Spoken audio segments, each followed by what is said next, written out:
Voilà, bienvenue pour cette keynote de clôture à la fin avec notre speaker. Merci d'être avec nous. Encore plus, on remercie nos chers sponsors, Casa Academy, Agile Onsa et Amen Partner pour leur soutien. Encore, et nos chers partenaires Cisco WebEx et, et KD Concept. Pour terminer cet événement, nous avons avec nous M. Rani Kouli, associé et impact stratégie de chez Credo et président du Conseil de développement de Canada-Algérie depuis Canada. Il va nous parler de comment créer Agile pour un monde meilleur et créer plus d'impact positif. Rani, à toi la parole. Et avant de te donner la parole, il y aura un sondage à la fin de la keynote. Merci Rani. Merci à toi, merci de l'invitation.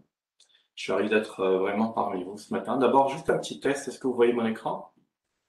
Oui, on se voit très bien. Excellent. Est-ce que le son est bon? Est-ce que la technique est bonne?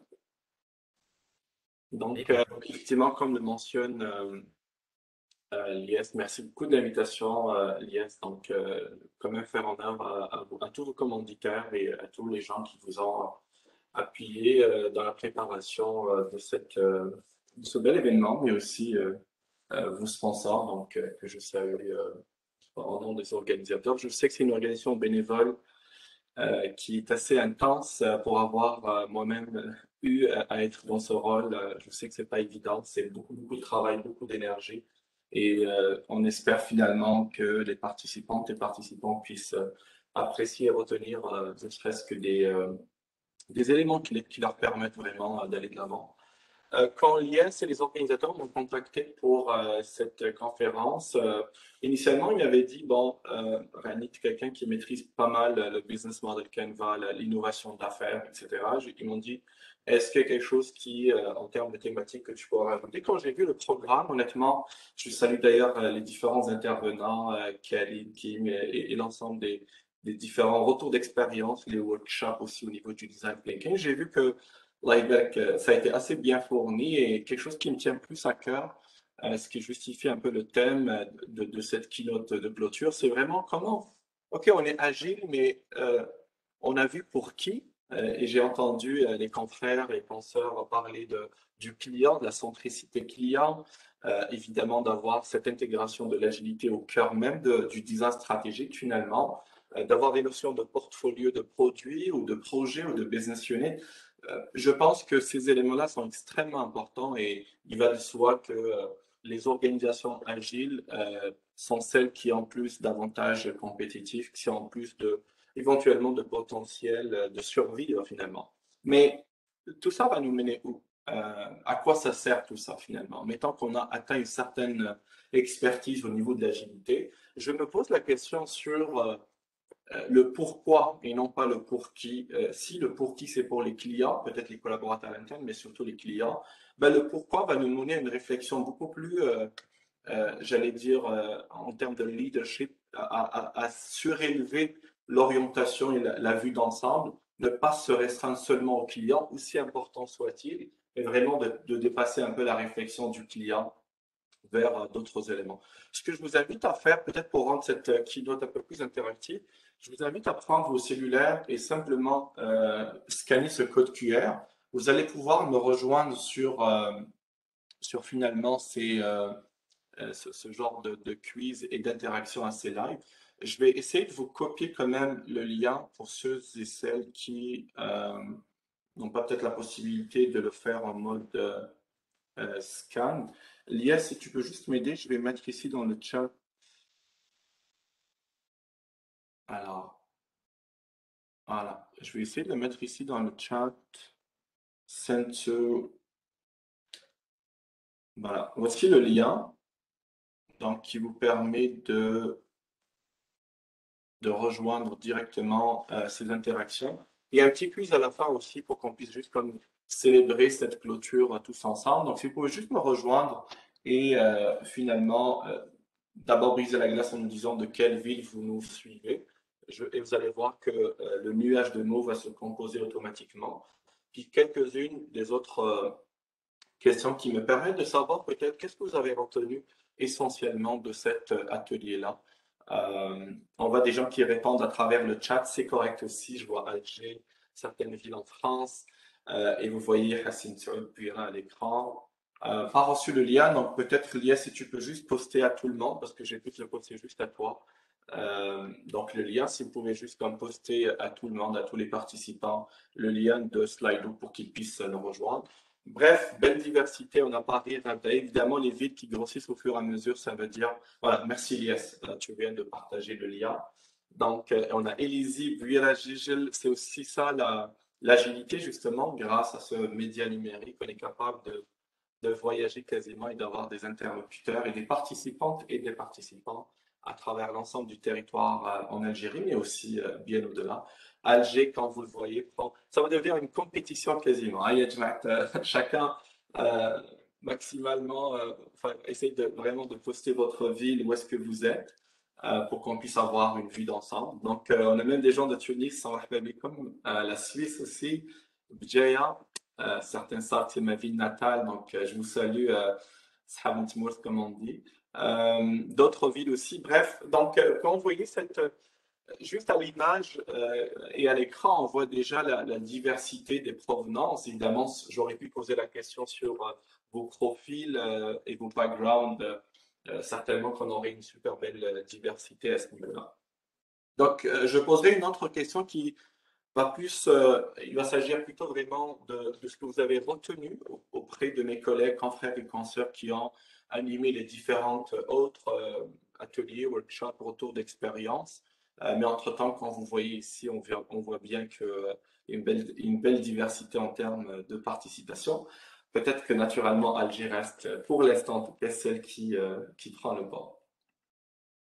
Alors, c'est quoi en quelques mots, vraiment? Postez un mot à chaque fois. Si vous en avez plusieurs, vous avez retenu, évidemment, postez-en plusieurs, mais c'est quoi les mots-clés que vous avez retenus lors des différents ateliers et conférences aujourd'hui que mes confrères et consoeurs vous ont assurés? Ça me permettrait en fait d'avoir un état d'esprit général au niveau des takeaways, donc des choses que vous avez pu garder en tête néanmoins. Donc, je vous invite aussi de la même façon, évidemment, le mot agile, je pense qu'il va grossir pas mal, puisque justement, c'était au cœur de ces ateliers-là. Mais les autres mots, des choses que peut-être que Karine, que Kim, que Jamel, c'est d'autres ont aussi fait d'autres personnes ont mis de l'avant et qui vous restent vraiment, en tête. Ça va nous permettre d'avoir aussi ce nuage de mots pour essayer de designer finalement une fresque commémorative quasiment de cette atelier-là. Rachida répond sur le chat intelligence collective. Effectivement, Rachida, je t'invite à simplement l'écrire ici. Il va pouvoir trouver toute sa place.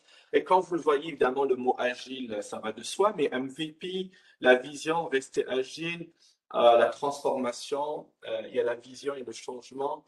La peur est une invitation, effectivement, un mot-clé que Kim Benoît avait prononcé dans son keynote d'ouverture. D'ailleurs, qui fait quasiment un input, donc presque une introduction à ce que moi je voudrais vous exposer aujourd'hui. Mais quand vous le voyez, le persona, la digitalisation, penser différemment, des acronymes très spécifiques et techniques comme le Kanban, et probablement des techniques aussi, le SIS, encore une fois, rêver, l'agile RH aussi, le sprint, l'amélioration continue.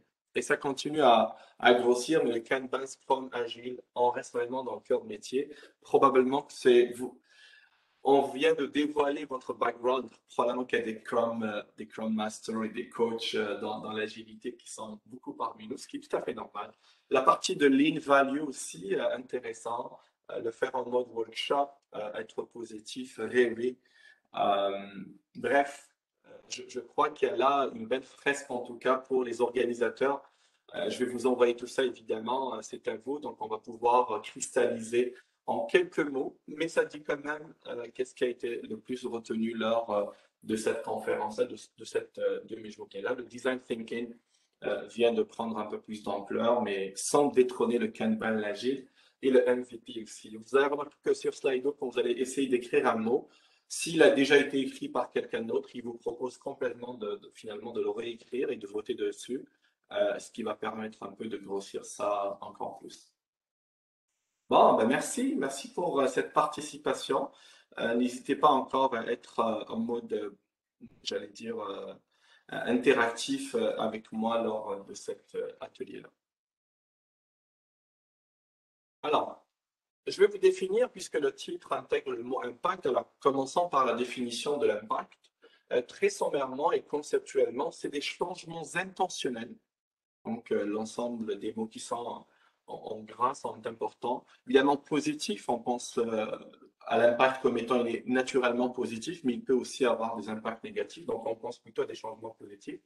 Durable dans le temps versus éphémère, donc très, très immédiat, mais qui peuvent être mesurables sur le mieux-être des parties prenantes, de la société au sens large, des écosystèmes naturels engendrés par une activité et attribuable à celle-ci. Une activité, ça peut être un projet, ça peut être une entreprise, ça peut quasiment être une personne. Donc, il y a deux éléments que je vous invite à retenir par rapport à la dimension de la définition d'impact, parce que je vous assure que ce mot est galvaudé, comme l'est d'ailleurs l'agilité. On l'utilise à toutes les sauces et c'était important pour moi vraiment de cadrer au début de cette keynote vraiment ce que c'est réellement. Il est sociétal, donc il dépasse l'épicentre de certaines parties prenantes pour aller vraiment rejoindre l'ensemble des parties prenantes. Et c'est une des critiques constructives bien amicales que je porterai aujourd'hui et à la fin de cette conférence-là à l'ensemble des intervenants et aussi des participants et des professionnels de l'agilité. On oublie souvent la portée sociétale des projets dans lesquels nous sommes. J'ai vu des projets de banque, j'ai vu des projets, entendu en tout cas des projets de banque et d'autres éléments qui sont mis de l'avant où la clientèle, le client est le sacro-saint de cet épicentre-là. Je vous amène à réfléchir au-delà de cette dimension-là pour rejoindre l'ensemble des parties prenantes et l'environnement, quelque chose qui est éminemment important. Évidemment, attribuable, malheureusement, il y a beaucoup de ce qu'on appelle le impact washing ou le greenwashing. Donc, il y a beaucoup de blanchiment qu'on fait. Beaucoup d'organisations, à tort ou à raison, prétendent avoir un impact positif sur ou des parties prenantes ou de l'environnement ou de la dimension humaine et du bien-être, lorsque cet impact-là ne leur est pas attribuable à 100%. Et donc, ici, on parle vraiment d'impact qui est dû ou attribuable à notre action. C'est-à-dire que les résultats de cet impact-là, il ne se serait pas passé autrement qu'avec notre intervention. C'est exactement ça qu'on appelle vraiment un impact attribuable. Et, élément important, évidemment, vous pouvez imaginer que je ne peux pas vous parler d'impact sans qu'il y ait vraiment cette définition-là. Je vais commencer par la fin. Il ne peut pas y avoir un projet durable ou agile sans qu'il y ait un monde durable. Donc, il ne peut pas y avoir un projet durable dans un monde non durable, d'une certaine façon. Et je fais appel ici à un des experts de la durabilité à travers la planète, Alan White, qui est le cofondateur du Global Reporting Initiative, qui nous dit la chose suivante: nous n'avons pas des décennies devant nous, pour prendre au sérieux le contexte à la lumière de l'écologie et des périls sociaux qui nous attendent. Je pense que le temps de la procrastination est révolu, le temps de s'affirmer dans le mouvement est à nos portes. Donc j'appelle aujourd'hui, je lance une invitation pour justement qu'on se situe dans une logique complètement opposée autour d'un spectre que je vous dévoile. Est-ce que nous sommes dans un projet agile business first ou sommes-nous dans un projet agile impact first? Et il y a tout un monde qui sépare les deux. Je ne suis pas là pour ni faire sentir mal les product owners, ni les project managers ou autres. Et je suis plus là à faire un appel et une invitation pour dépasser la dimension strictement vraiment business first, qui est tout à fait indispensable et qui est tout à fait importante, mais vraiment de se diriger ultimement vers le plus d'impact qu'on peut créer au niveau des parties prenantes, tant sur le bien-être humain que aussi la partie écologique et environnementale. Et dans ce spectre-là, on trouve beaucoup de choses. La première étant le business as usual. Je vous avoue en toute transparence et en toute franchise, je me dois au moins d'avoir cette honnêteté avec vous. J'ai beaucoup entendu de business as usual aujourd'hui.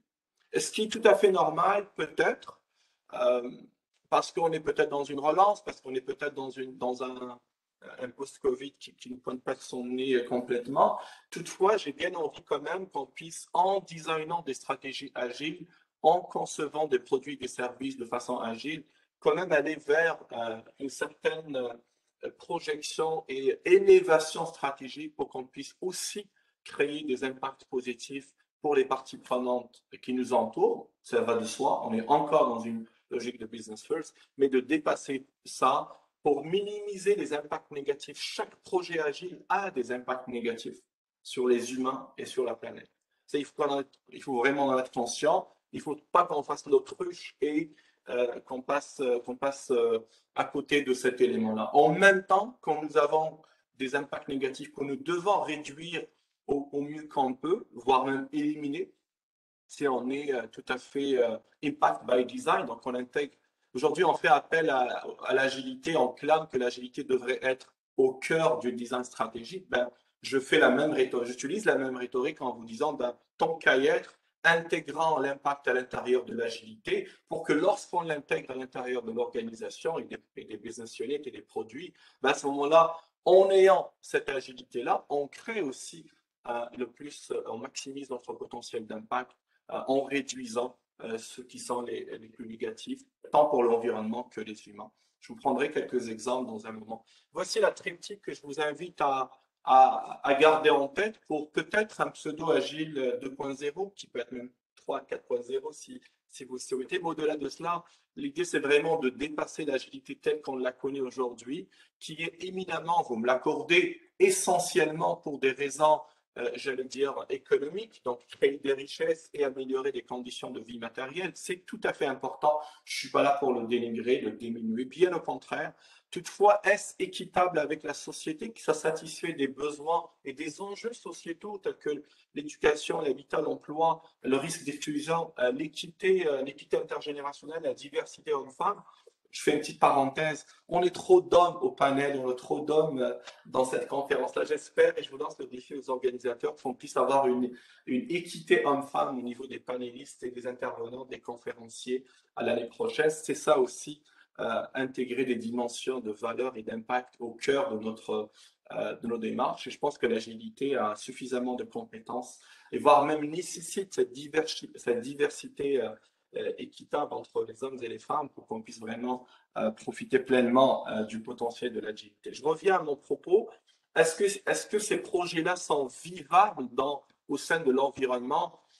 Je n'ai pas entendu personne, ou presque, à moins que je n'ai pas été à tous les panels, donc qu'on m'en excuse, mais j'ai très peu entendu du moins la dimension environnementale de toutes les technologies qu'on utilise. On nous prêche je dirais, ce diktat que parce que la technologie est scalable, et de façon à ce qu'on peut rejoindre des dizaines de milliers de personnes, voire des dizaines de millions de personnes, on a cet imaginaire que parce que c'est du cloud, que c'est complètement immatériel et que ce n'est pas en train de consommer des ressources matérielles. Il n'y a pas plus faux que ça. Les technologies, aussi cloud soient-elles, sont quand même et reposent quand même sur des serveurs quelque part dans le monde. Et ces serveurs-là, minimalement, je donne juste un exemple qui nous vient en tête, assez facilement compréhensible, c'est l'énergie électrique. Est-ce qu'elle est, ou l'énergie tout court, donc est-ce qu'elle est générée par des énergies fossiles ou renouvelables? Là, on peut au moins questionner la question du green hosting, qui peut être un élément de minimisation du risque environnemental que toutes ces technologies-là ont.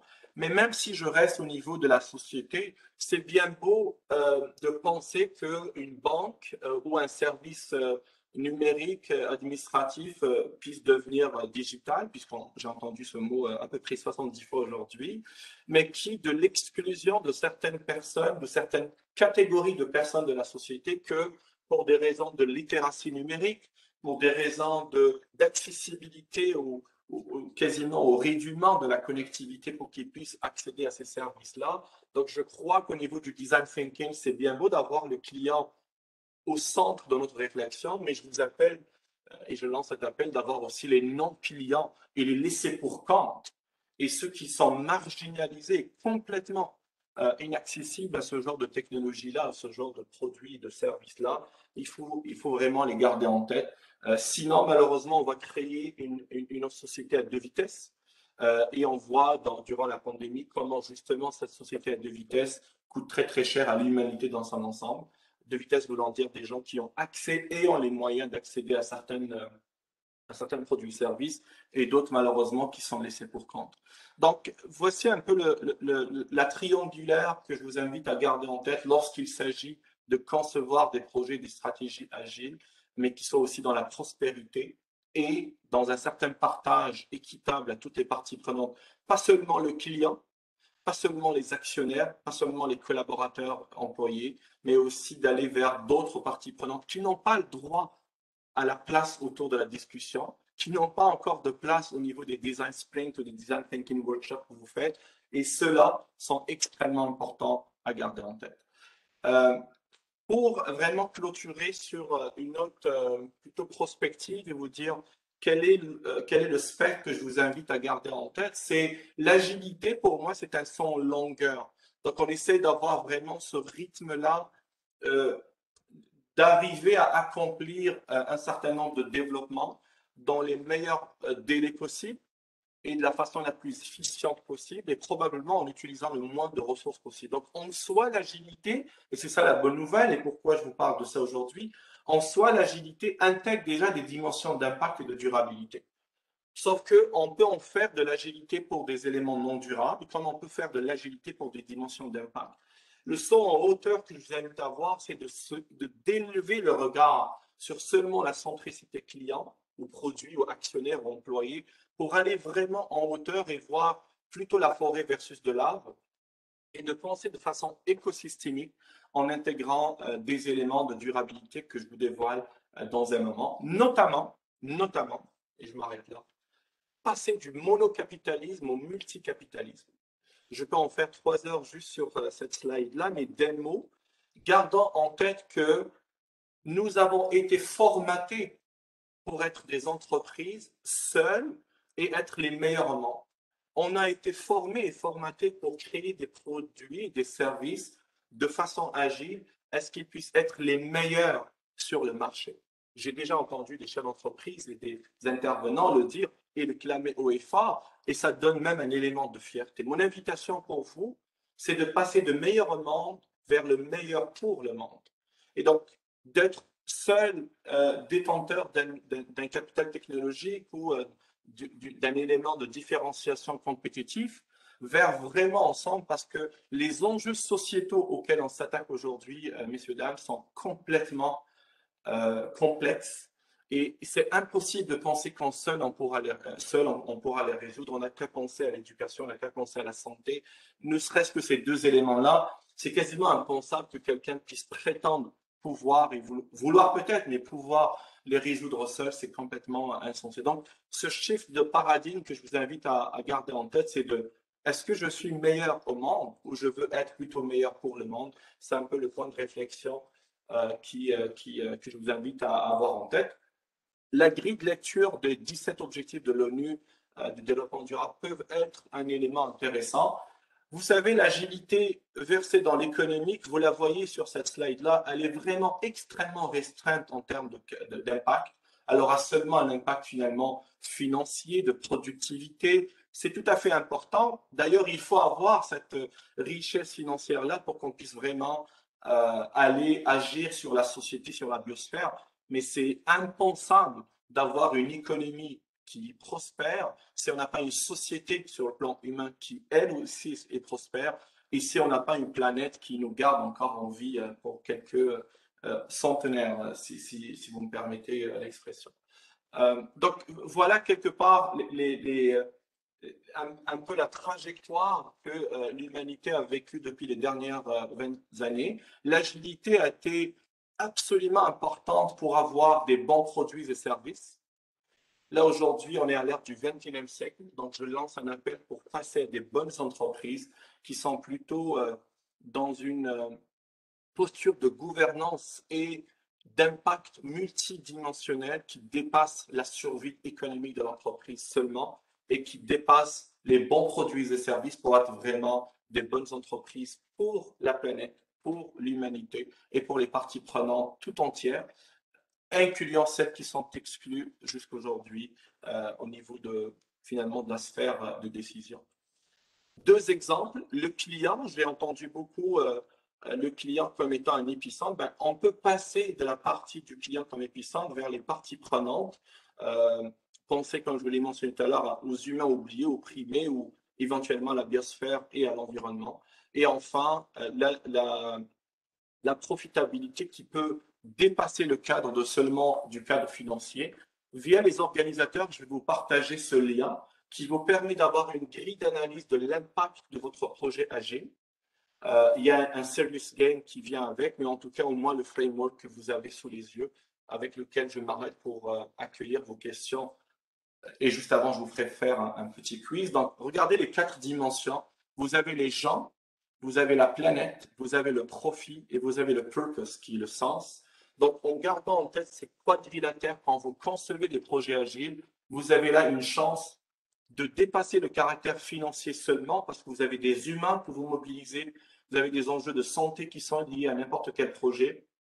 Il y en a une partie de connaissances et psychologiques qui peuvent être des éléments de stress et d'anxiété ou bien au contraire des éléments positifs pour libérer et empower donc les parties prenantes si jamais psychologiquement vous prenez en charge certains éléments. L'impact social et culturel, évidemment, il y a une dénature.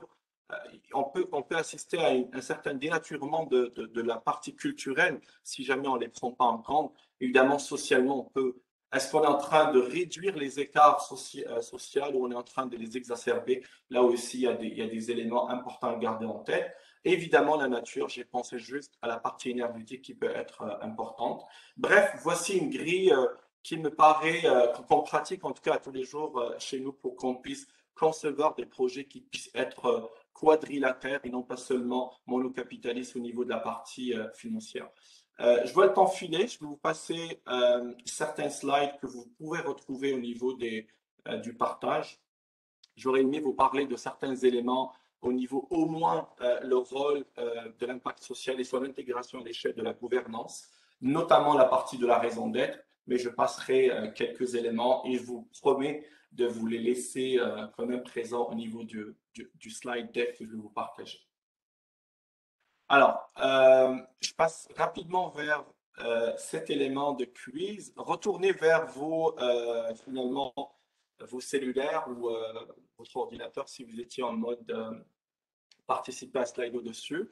Je vous invite juste à rejoindre ce petit quiz vraiment de 3 questions. Et à ce moment-là, nous allons avoir un gagnant ou une gagnante qui peut-être va participer dans un moment à un tirage des prix et des cadeaux qui vont être remis. On a déjà une dizaine de personnes qui participent. Je vous invite vraiment à nous rejoindre et à nous quitter finalement par une petite célébration avec quelques questions pour lesquelles je vous invite en tout cas à y répondre. On a une vingtaine de participants, de courageuses et courageux qui peuvent vivre cette expérience. Alors, je vais le lancer vraiment dans 5 secondes. 5, 4, 3, 2, 1, c'est parti. Alors, la première question, c'est selon vous, combien de planètes consommons-nous chaque année en termes d'énergie, en termes de ressources? Ça va très vite, 2, 3 ou 5. Répondez vite.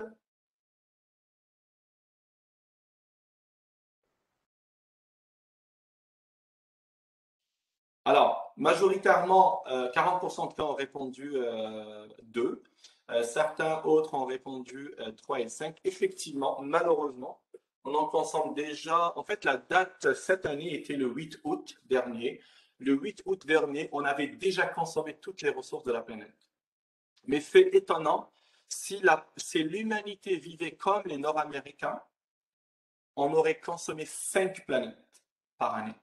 Et ça, c'est un effet extrêmement important à garder en tête. Et chaque produit, chaque service, chaque entreprise, soit elle y contribue à cette consommation-là, soit au contraire, elle agit pour la réduire. Et je ne parle pas juste de l'énergie renouvelable, il y a différentes choses que je n'aurai pas le temps de vous développer, mais au moins de garder en tête que nous consommons chaque année 2 planètes. Donc, pour des pays qui ont la notion de carte de crédit, ben c'est comme si on part la carte de crédit, on est à crédit à partir du 8 août. Ce qui est encore plus dangereux, c'est que cette date du 8 août, elle est en train de reculer.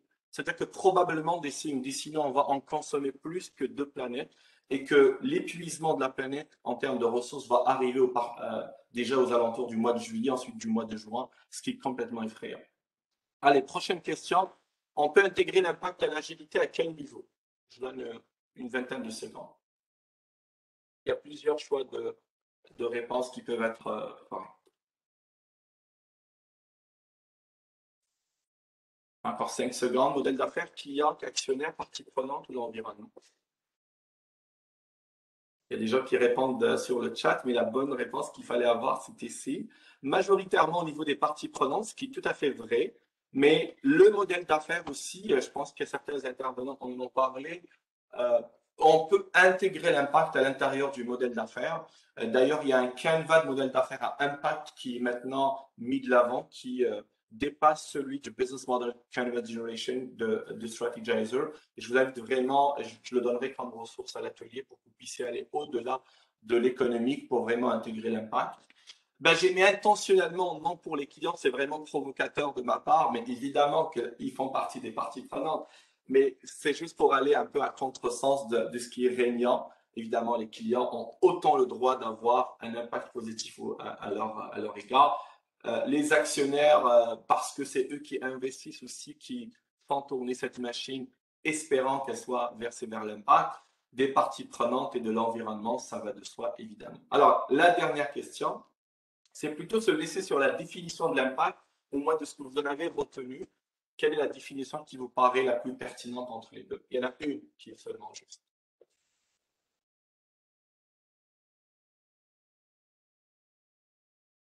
Alors, la moitié d'entre vous ont dit moins d'effets négatifs sur l'environnement. Effectivement, ça peut être perçu comme étant une bonne définition d'impact, sauf que j'ai le goût de vous dire que vous avez l'obligation morale et bientôt légale de réduire les aspects négatifs de votre business sur l'environnement. Mais que la vraie définition de l'impact se trouve vraiment, est-ce que je comprends très bien les enjeux sociétaux auxquels je peux contribuer et auxquels aussi je crée des impacts négatifs pour les réduire?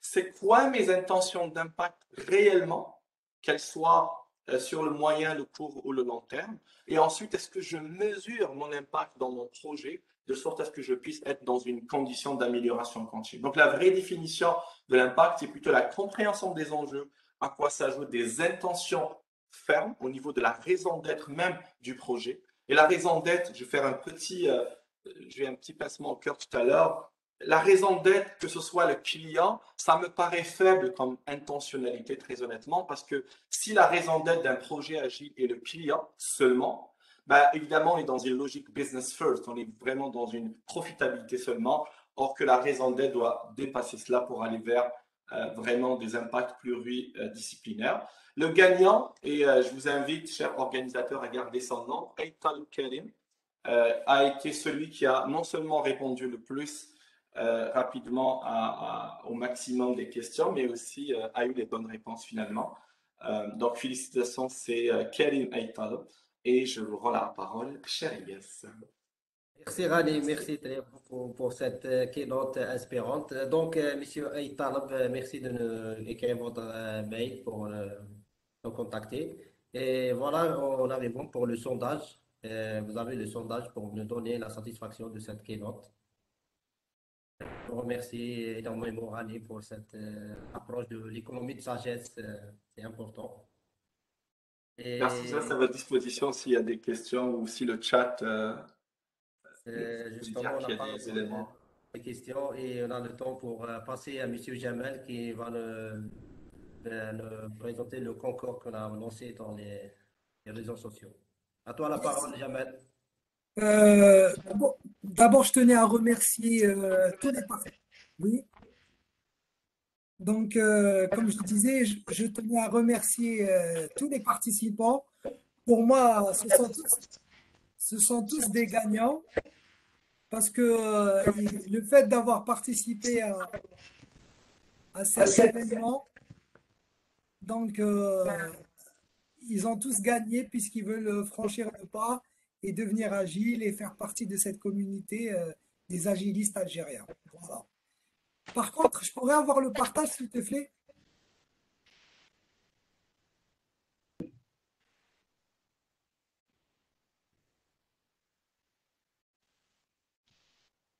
Ilyes, tu peux me donner le partage? Juste une Yes, minute, oui. voilà. Oui, Donc là, il est chez Farida. les chiffres. Les chiffres, Je sais Farida, pas comment Farida. faire, moi. Je sais pas comment faire, s'il te plaît. Voilà. D'accord. Et à toi, Donc Jamal. tu envoies la balle rose. C'est bon, c'est bon. Non, je Super. n'ai pas le partage. Je peux pas. Non, il faut donner la balle rose. Il faut juste la glisser. Glissé, oui, c'est ça. On a glissé. Non, non, elle est toujours Elle chez est Farida. toujours chez Farida. Ça. Farida, Farida, tu peux la. Alors. Allez, Allez, soyez balle agile. rose. J'arrive. Soyez agile. On s'inquiète pas, tout est sous contrôle. c'est les signes de la fatigue, Farida. La balle est à toi, C'est sous contrôle. La balle est à toi. Merci. Ah, super, j'ai reçu la balle. Merci. Voilà. Donc, juste le temps de. Voilà. Vous arrivez à voir? C'est On bon? t'aide à tous à vous remercier. Jamal va procéder au tirage au sort. Donc, il faut savoir que vous avez été 194 personnes à participer à ce jeu concours. Sur les 194 personnes, nous allons faire un tirage au sort pour 19 personnes qui seront, on va les contacter individuellement pour vérifier qu'ils remplissent toutes les conditions et principalement qu'ils sont bien des Algériens qui résident actuellement en Algérie. Voilà, c'est-à-dire c'est l'unique condition que nous allons retenir. Je tiens à signaler que si c'est des membres de l'organisation, ça ne marche pas. J'ai vu des noms de membres de l'organisation. Donc, je vous dis tout de suite, si c'est eux qui ont gagné, je jurais les huissiers de justice, il est hors de question que ce soit un membre de l'organisation. Je dis ça, j'ai rien dit. À toi la Vous voyez On voit un fichier Excel avec la liste des participants qui ont joué. Et effectivement, le jeu concours, c'était un jeu sur les réseaux sociaux qui a été ouvert il y a plus de 3 semaines et dont la date de clôture était le 2 décembre. Donc, le 2 décembre à minuit, nous avons relevé les noms de l'ensemble des personnes qui ont participé, qui ont respecté les règles, qui consistaient à taguer, à partager et à s'inscrire sur l'événement. D'accord. Donc maintenant, je passe. Ouais. Oui, oui. Je passe au partage.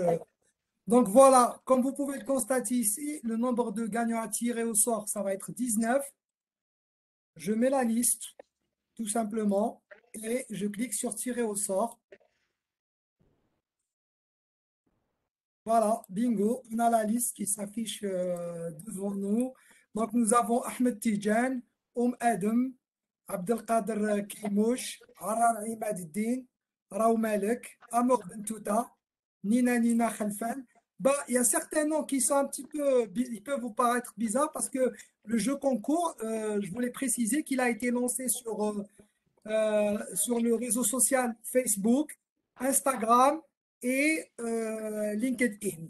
Donc sur Facebook, on retrouve, c'est des pseudos plutôt. Donc voilà, donc eux aussi recevront, ils vont être notifiés sur leur Messenger qu'ils ont gagné. Donc Roji Bahna, Ahmed Eddin Arar, Amriyat, Nazim Safsaf, Mohamed Ali, ركريك ميلود بالخوجة علي سيلين زيدان بن شيلا رستم ماماجي بن طاهر علي وسيم سمسم Nassir Ikasoulen. Donc Farida, je te confirme qu'il n'y a aucun membre du collectif qui a gagné un cadeau. C'est C'est pas rassuré. Oui. Y a-t-il des personnes présentes avec nous à cette cérémonie de clôture parmi la liste sur le chat s'ils veulent bien se manifester? Nous contacterons, nous afficherons la liste de ces personnes. Comme indiqué, ça faisait partie des règles de ce concours, de veiller à ce que nos gagnants résident en Algérie. Donc, pas forcément des Algériens, mais qu'ils résident en Algérie. Nous avons mis cette règle parce que c'est Agile Algérienne, nous souhaitions promouvoir la culture agile en Algérie. Et l'an dernier, 80% de nos gagnants étaient en Europe ou en Amérique du Nord. Et on a trouvé que c'était dommage pour la communauté agile en Algérie. D'où cette règle et nous remercions par avance les personnes qui toutefois ne sont pas en Algérie et à qui on ne remettra pas le cadeau. Donc c'est pareil, nous avons identifié en fonction de la chronologie à quel cadeau est-ce que vous pouvez prétendre. Donc ça, nous l'avons déjà établi. C'était 1 sur 2, un pack web ou une formation. Et du coup, nous vous contacterons pour vous indiquer le cadeau que vous avez gagné. Bravo à tous, bravo aux gagnants. Bravo aux gagnants. Bravo aux gagnants.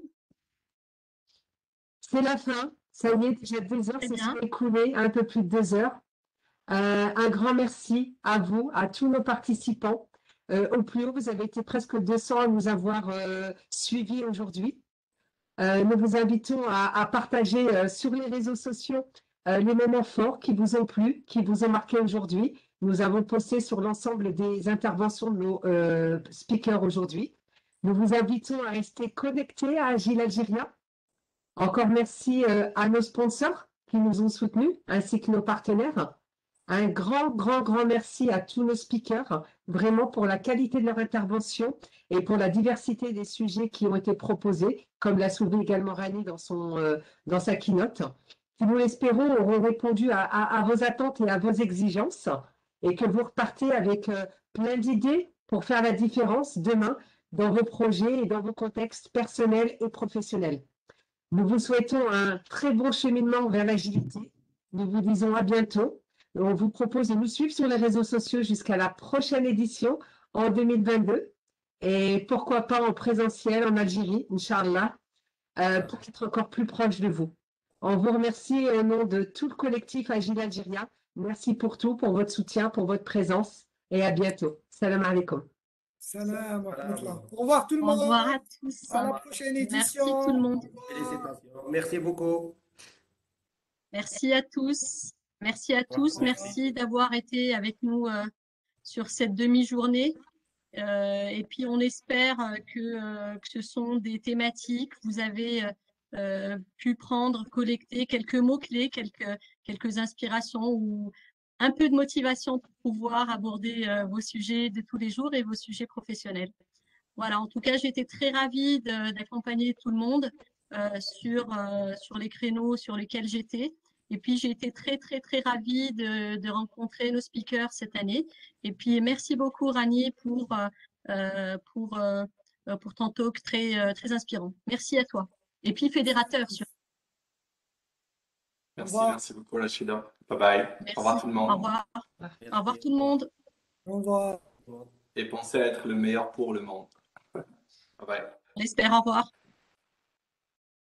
Qui me disait que être le meilleur de soi-même et être le meilleur pour le monde, pour ouvrir et pour fermer, je trouve ça remarquable. Il y avait quelque chose dans les astres, il y avait quelque chose dans les étoiles pour débuter, pour finir. Donc, Exactement, c'était ça, le meilleur de soi-même. Le meilleur, c'est soi-même et le meilleur pour le monde. Bravo, merci. avec plaisir. Merci beaucoup. À bientôt. Salam alaikum. Salam. Au revoir. Merci, Lias.